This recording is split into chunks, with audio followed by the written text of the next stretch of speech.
facing an extended downturn in the economy.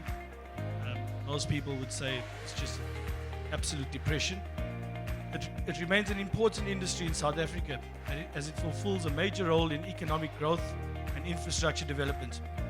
South Africa is classified as an advanced upper middle income country, yet we continue to struggle with high poverty, unemployment, income disparities and socio-economic disparities, and it gets worse every day. The solution to this is growth. Growth creates the resources needed for better education, better health, security, and for higher income. South Africa has a very high potential to re-industrialize if the right policy decisions are made to improve the business environment through infrastructure development and job creation. So it's quite clear that the role that we all have in the construction is an extremely important one, and not one to be taken lightly. The timing is also right for change. National Treasury earlier this year announced the reprioritization of resources towards the infrastructure fund, with government committing 100 billion over the next decade towards building and operation of key infrastructure assets. Projects based on rural roads and water would also be prioritized. Finance Minister Mr. Tito Mboweni, as part of his 2019 budget speech, highlighted 4 key areas of focus for better infrastructure. The first is to create a sensible project pipeline. The second is to focus on streamlining the law to make it easier and to build. The third was for better information. And finally, the fourth, which we all get to act on, is to build. And hopefully with all the positive sentiments around there, we actually do get to build. He also reiterated government's commitment to prioritizing social infrastructure, health services, and access to education and social protection. Further to this, SANRAL has been allocated an additional 3.5 billion rand over the next 3 years to improve non-toll roads, and well over 30 billion rand will be allocated to build new schools and maintain the schooling infrastructure. Government plans to pump all of this money into infrastructure as part of an economic stimulus plan. It's the indication that we all need that the negative tide is finally turning in the construction industry. Sadly, the last few years of decline, as all of you are well aware, in the construction industry has led to the fall of many major players in our industry. But that in itself, I guess, creates an opportunity for those around this room, the emergence, also the re-emergence of the black contractor. It gives us black contractors the platform for us to thrive. The industry is extremely tough at the moment. It's difficult to describe just how tough it is. But as black people, we've all grown up in adversity where survival was the norm. Let us take those same qualities which have helped our forefathers and ourselves to survive through this, and let's get out there and make it work. It gives Enza Construction a great pride to belong to the BBCBE community, which in itself is a family that has stood together through challenging times, focusing collaboration, unity amongst its members, seeking opportunities for all its members, and not just a select few, where opportunities that do not exist, seeking ways to create them. It is partly through this infrastructure that Enza itself has networked and found opportunities to explore and build robust relationships, build friendships amongst each other, and through this, the business opportunities over the next 5 to 10 years. Enza is a 9 GB, 8CE, level 1 black-owned and controlled business, and we've been able to grow our capacity and our turnover over 300% over the last 4 years, which in real challenging times, not making those pounds of money yet, but we've been able to grow and grow our ability to challenge the big guys out there. Besides the building construction divisions, we've recently added on a civils business, a housing business, to respond to the opportunities of the country, as well as our design and construct business. Our country needs civil infrastructure, healthcare, education, and at Enza, we're looking to respond to the needs of the country. We don't need to build the tallest building in Africa in Sandton, or those big buildings by Discovery in Sandton. But what we can do is we can build a 550-bed hospital in KwaMashu in KZN. We can build a 220-bed hospital for the Department of Health in Mpumalanga. We want to build, and we have built, new smart schools in Soweto and Karankua. We can also still build those beautiful council chambers buildings in Braamfontein, in our beautiful city, which we are extremely proud of, which went on to win an international award for the best government building in the world.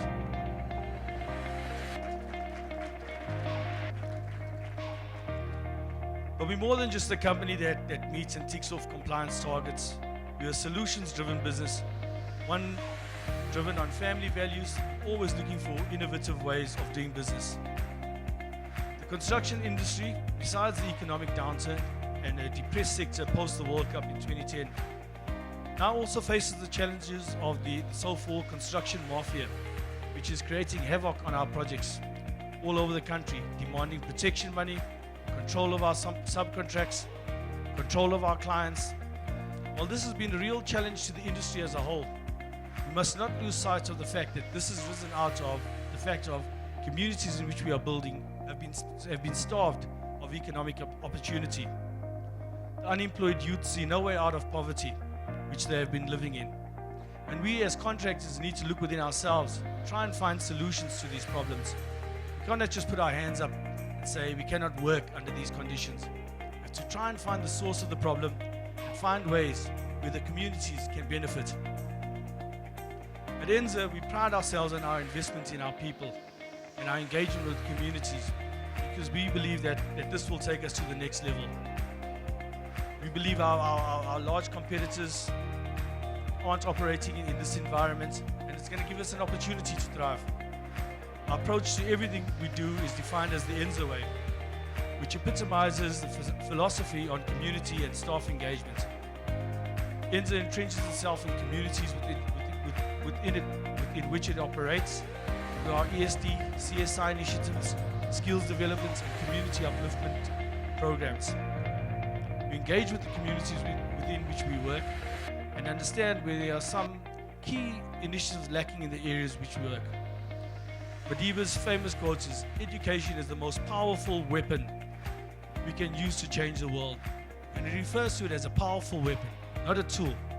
So let's look at some of the schools that need support, fixing up ablutions, giving the schools a lick of paint, bringing some pride back to the students and the teachers.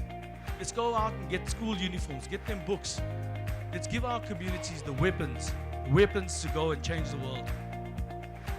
Growing up in a sporting family, and most of you wouldn't think so, sport has always been close to my heart. But Madiba once again said, sport has the power to change the world. It has the power to inspire. It has the power to unite people in ways that little else does. It speaks to the youth in a language they understand. Sport can create hope where there was only once despair. It is more powerful than governments in breaking down racial barriers. It laughs in the face of all types of discrimination. At Enza, we look at these opportunities where we can give back in sport in our communities, where we can support the local soccer teams in the communities in which we work. When you see the smiles in the faces of those little kids, when you're giving them those brand new jerseys, it doesn't take much to make them smile. We also support Delphos Cricket Club and the Cycling Fraternity. Delphos is a black cricket club which only 10 or 15 years ago wasn't even the Gauteng Premier League, but in the last 2 years has won the Gauteng Club of the Year. Last year, they went on to win the National T20 Club Trophy. That is in the country, the best club in the country. There's pride in that community now, and it brings children into the community where they can own their own future. We're also very proud to announce the launch of the Enza Training Academy, the only academy that we know of that caters solely for the upliftment of communities. It's CETA accredited and offers 4 NQF aligned trades to local communities: bricklaying, plastering, shutter hands. The academy is mobile, and we've just finished it off in Middelburg at our hospital, and we'll be moving on to our fresh produce project out in Mpumalanga in Nelspruit. It was responsible for bringing 95 community representatives, previously unemployed youth, receiving CETA trader certificates in bricklaying and plastering.